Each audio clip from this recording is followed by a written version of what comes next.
So the last thing we want to get to, that was a major challenge that we had to really figure out early in marriage, how we're going to navigate our in-law relationships, right? Now, let me be clear, because I know both families are watching. They perked up like, huh? What?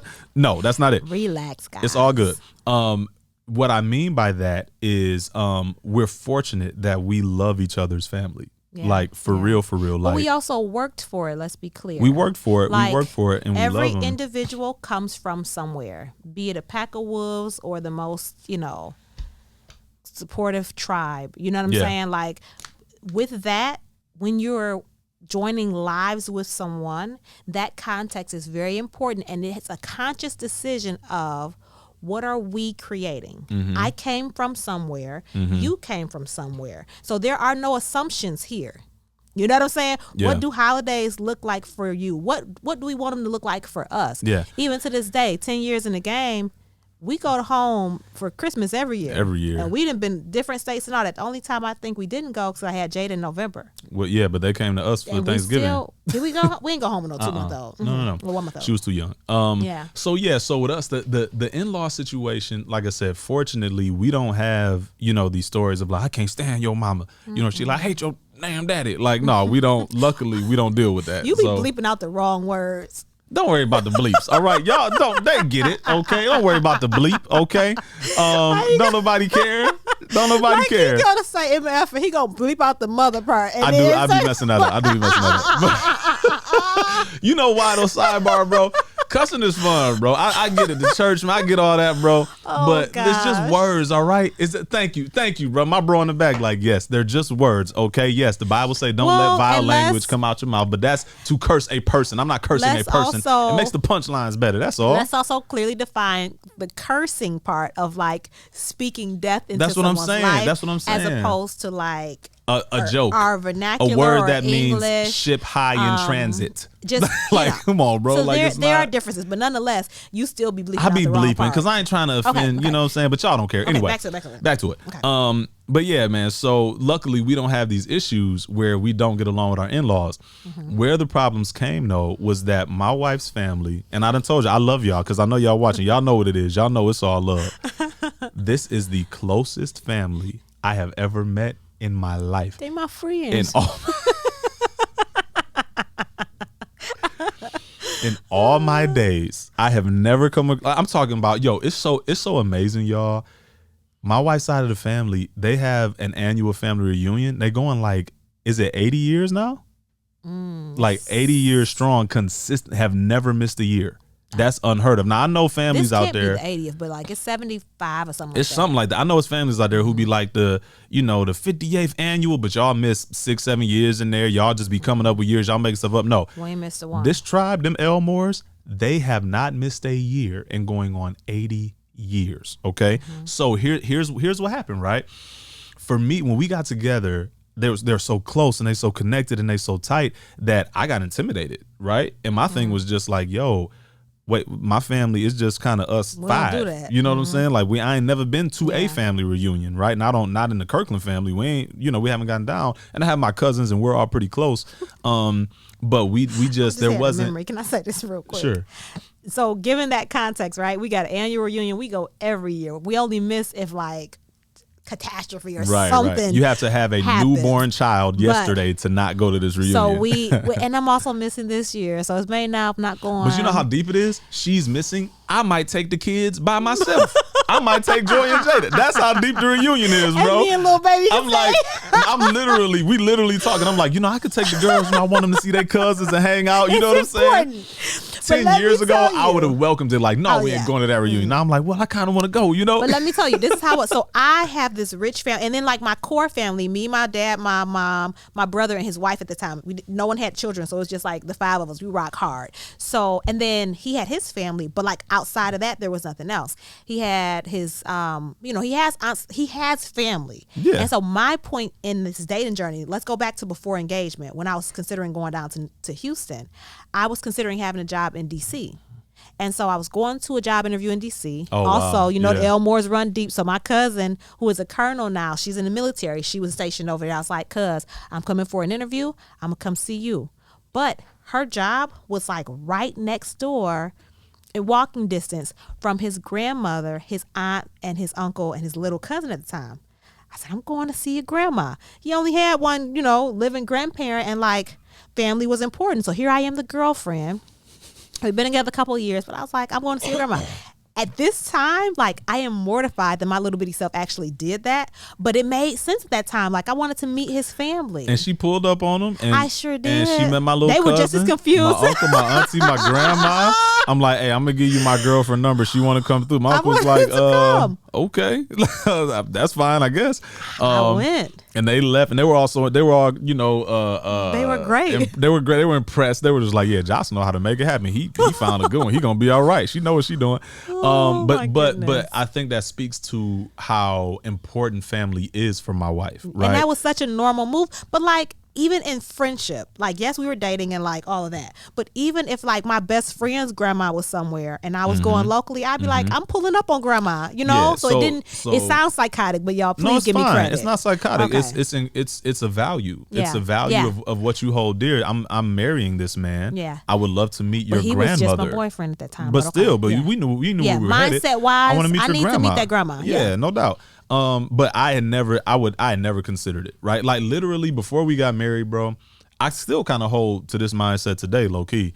You hear you marry the person, you also marry the family, right? Mm-hmm. I never surrendered to that. My thing was like, hopefully it works. I believe that. And if it doesn't, oh well, like, because my thing is like, I'm not married to them, even on some leave and cleave type stuff, right? Yeah. You leave your family, I leave mine, we come together. So in the event that it doesn't work with your family or you don't work with mine, you ain't got to see my family. I ain't got to see yours. We got to suffer through one holiday a year, and it ain't got to be the major ones. Can you imagine? That was my mindset. So. Well, also, I believed in the leave and cleave part, but like, understand this. So my parents were very involved in their parents' lives. Like, I recall as a child getting confused on whose parents were whose, because my mom called my dad's parents mom and dad. You know what I'm saying? So there were moments where I would be at my father's parents' house, and I would be looking at the graduation pictures going up the stairs like, oh yeah, this is his parents. I vaguely remember like having those moments. But our grandparents were very involved. My mom, she was my dad's parents' child. My dad was like, it was so much blending. And so projection on my mindset and just who I was, like, I need to know your people because I got their back. Well, and that's what I was thinking. And my parents are very involved in their parents' lives too. But I think this is more just me as a person. I really wasn't tripping. He wasn't caring. You know what's crazy too though? But at the time, I had also a lot of the girls I had dated before you. Yeah. Some of their families cool, but some of them not so much. So I had no problem being with a person and not being with their family. I couldn't even imagine. It was no problem. You want to fly home? Go home. I'll see you in a week. Or if I'm gonna go see I'll go see my people. I'll be back in a week. I had no problem with that. But thankfully, that's not an issue for us, which I'm very grateful for, because that would create, to the credit of the statement, when you marry the person, you marry the family, that would create a ton of issues, a ton of very uncomfortable, hard to navigate moments that I'm grateful that we don't have to deal with. Yeah. But where the challenges came in was that because they were so close, like I said earlier, I felt intimidated.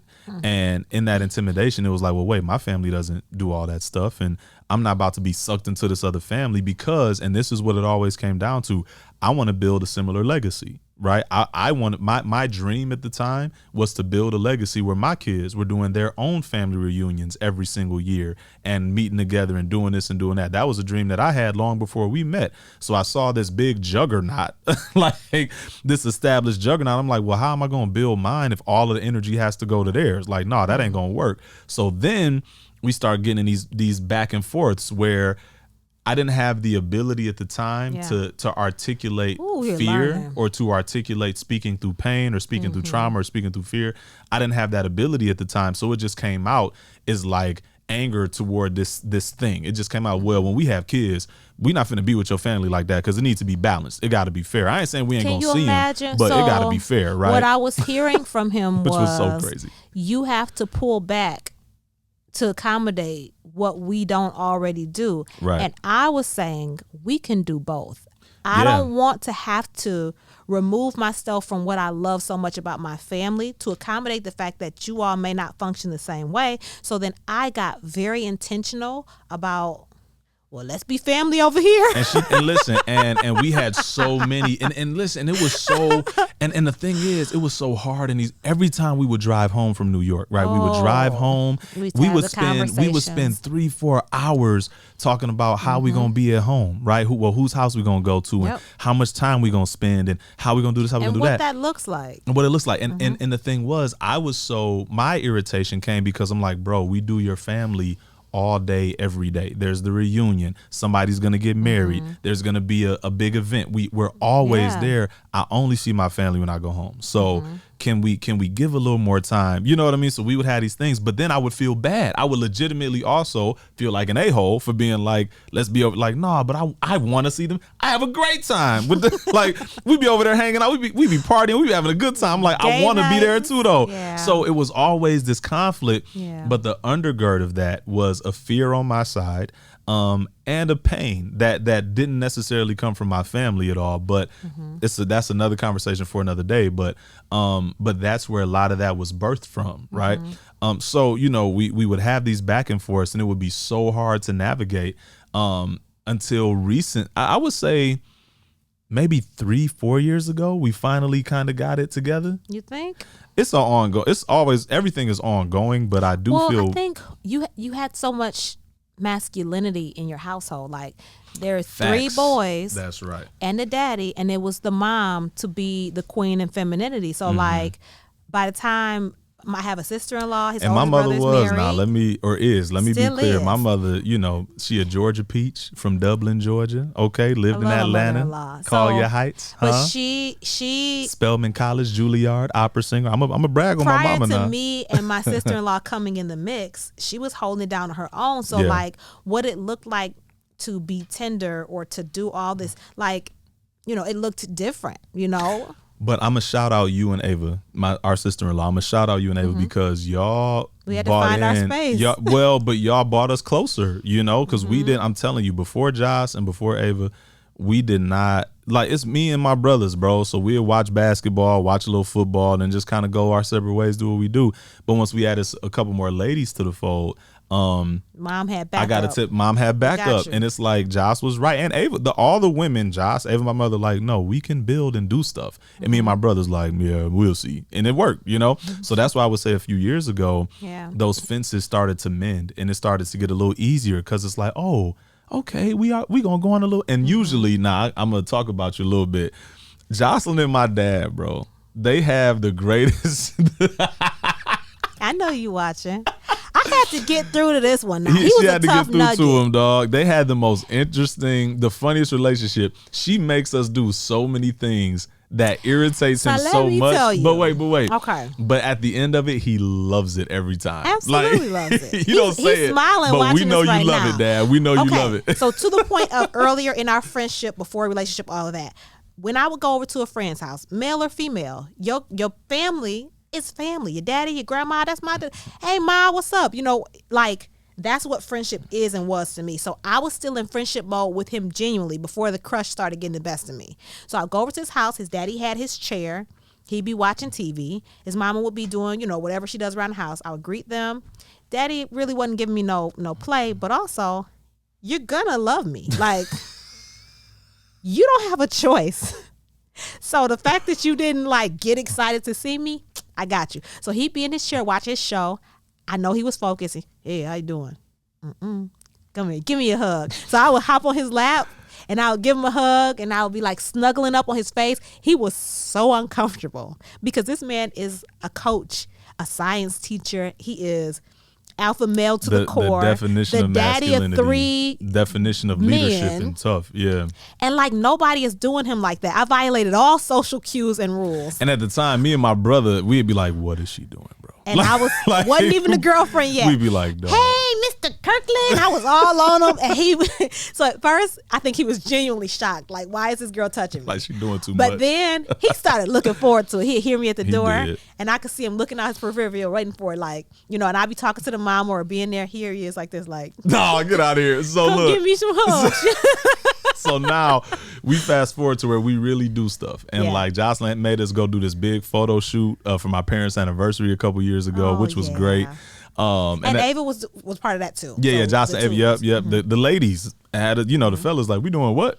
All right, what we wearing? Excuse me. All right, that works. You know what I mean? So we're appreciative of that, that it actually works. So what's crazy is, it took some time for us to figure that out.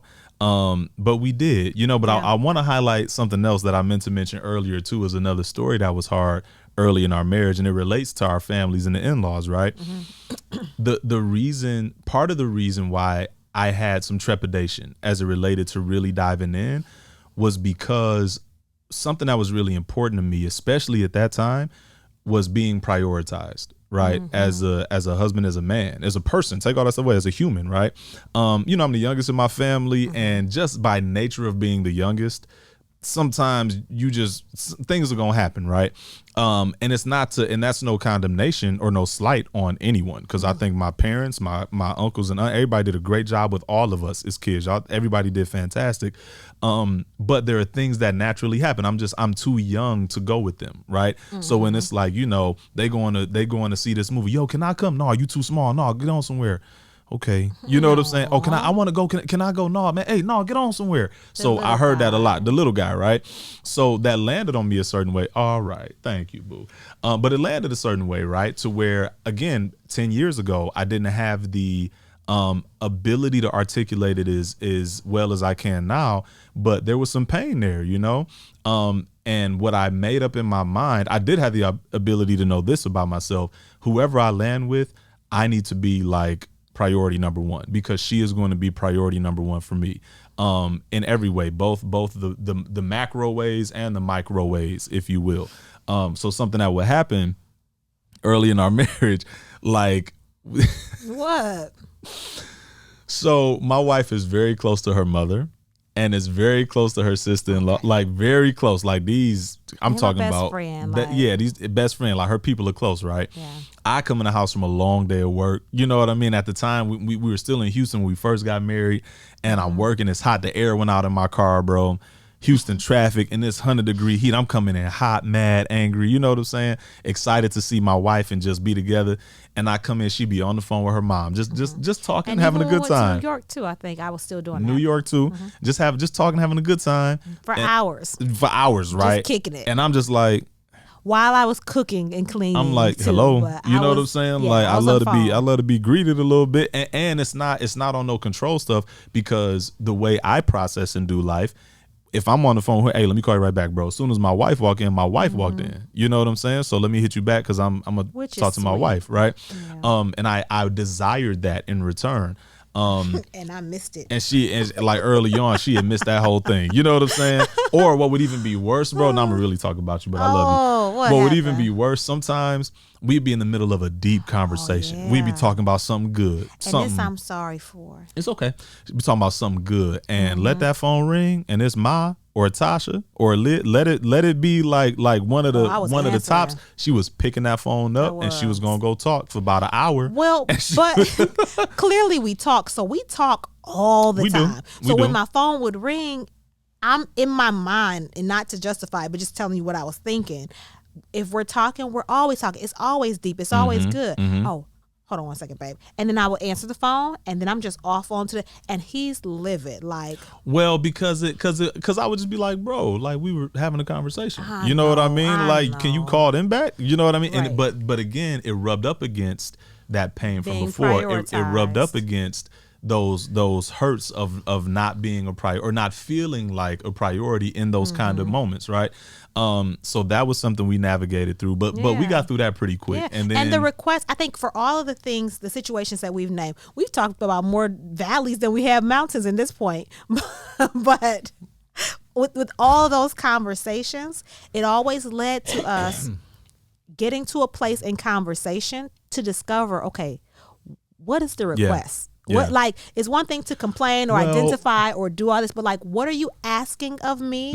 And then also it gives the other person an opportunity to say if they can accommodate that. What's the request and what's really happening? And, like that, that was the thing too. Like, let's figure this out. Through those long, hard conversations, we then figured out, I was like, oh, you know what? I think I'm like sad about some childhood stuff. You know what I mean? Like, I think that's what I don't like the way this feels. And then so the request from him was like, when you're coming in the house, and like it was, again, late nights, like we had lots of layers there, but like, let's recap our day. That's a reasonable request. So I felt good about, meeting that, as opposed to like, if you just said, get off the phone with your family, that would have felt controlling or weird. At first, I think in our initial conversations, you did kind of feel that way. And I'm like, no, that's not what I'm saying at all. Like, I'm just saying, if we're in conversation talking about something deep, even if it's not deep, if I'm just spending time with my best friend, spending time with my wife, is it possible to just be like, stamp the call, or maybe just tell them you call them back? Can we do that? And that's where we kind of met in the middle. And that's a reasonable request. But like, the conversation, I think, pulled it away from just being selfish. And on my side, I also chose to give a little more and be like, okay, I am very long-winded. And what I'm not about to be is controlling husband guy. Like, we're not going to do that. And not that it was that, but that's never the life I wanted for myself, my wife, I never wanted a life where whatever he say, whatever, whatever daddy say, whatever my husband say, I never wanted that life. Right. So I also chose to be like, yeah, I could give on that a little bit too, though. Like, if, so now what we do is just communicate through it. We'll be talking about something. And, she'll look the phone like whoever it is, what I'm saying? Some stuff she like, I'll call them back. Other stuff, it might be like, I'm going to take it real quick. Yeah, go ahead. But at this point, that trust is built. Yeah. It's established, it's built, and I feel just more comfortable. And I know that I am prioritized. I think I needed to heal. So once I healed, everything kind of came full circle to where we found a groove where it's easy now, right? Yeah. So we're running low on time. You have anything else you want to share? No. Okay. I think that's good. All right. So as we wrap it up, we are celebrating 10 years of marriage today. And it has been the greatest 10 years of my life. And I wouldn't change it for anything in the world. Do you have anything that you would like to say in honor of our 10 years together? I don't feel old enough to be married for nobody's 10 years. Me either. First of all. But this has been a wonderful journey and a 10 years well spent. And I will do this over and over again for the rest of my life. I feel just as confident as I did from the day we fell in love, or where I fell in love with you. The dates, I don't know. When we fell in love. I feel stronger. Yeah. I trust you as much as I trust myself, and I hold myself to a very high standard. So I love you, and I genuinely believe in you, and I thank God for what we share. Yeah. I love that. I don't know how I'm gonna top that, but I love you. And you're my best friend. No. Let me finish. How you going? That was it. No, that's not it. No. What I'm grateful for in our 10 years, our first decade together, by the grace of God, you made a vow to me when we got married. You said that you would keep my arms lifted in battle when I didn't have the strength. And you have done that. And I'm very grateful for that. I am very grateful for you. As I said, I wouldn't change this journey for nothing. I would, some stuff I've done, I'd probably shift and do better at, but I wouldn't change you for anything. And I love you dearly. You are my best friend. I love you too. And I look so forward to the next. I got these hormones. It ain't the hormones. It's just you. That's all right. And I look forward to the rest of our journey together. And I love you. I love you too. All right. That is our 10-year anniversary episode. Love y'all. Please like, subscribe, and share. Thank you for your time. And we'll holler at you soon. Bye, guys. Peace.